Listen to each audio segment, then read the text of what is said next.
Welcome. My name's Mark Solms. I'm professor in neuropsychology and I'm also a psychoanalyst. And what my research and clinical work are about is the interface between neuropsychology and the neurosciences on the one hand and psychoanalysis on the other. We call this combination neuropsychoanalysis.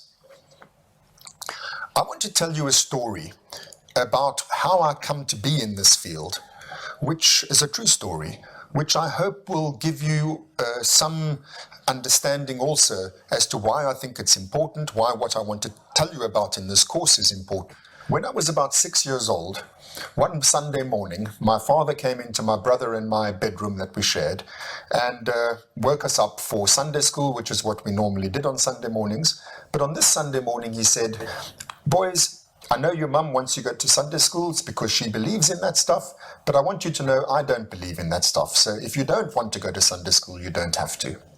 I thought, great, sleep in, don't have to go to Sunday school anymore, until the full weight of the implications of what he said dawned on me, which was, well, then what happens about this business of being good and going to heaven when you die?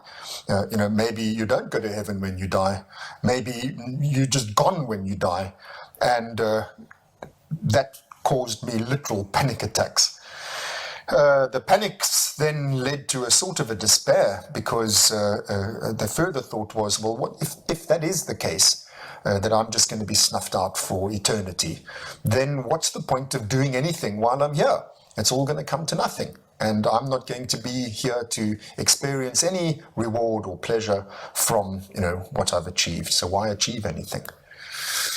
So some years later, I guess it must have been during my adolescence, I came up with some sort of the beginnings of a plan which ended up being the course that I followed in my life, which was the one thing that does seem worth doing in the circumstances I describe is to try to understand what is it then to be, to exist, to experience, to be a mind. What are minds? That seemed like possibly some sort of escape out of this solipsistic nightmare, some external point of view on what existence and experience really is might be one thing worth doing with your life. And that's what I then went on to do. I trained in neuropsychology, I trained in psychoanalysis, and then I did decades of research on what a mind is, what makes it tick, how's it put together, what's it for, studying initially brain mechanisms of dreaming, then brain mechanisms of emotion, then brain mechanisms of consciousness, and also trying to apply some of this basic knowledge to various mental disorders. I studied especially depression, but also the mental disorders that arise from brain disease.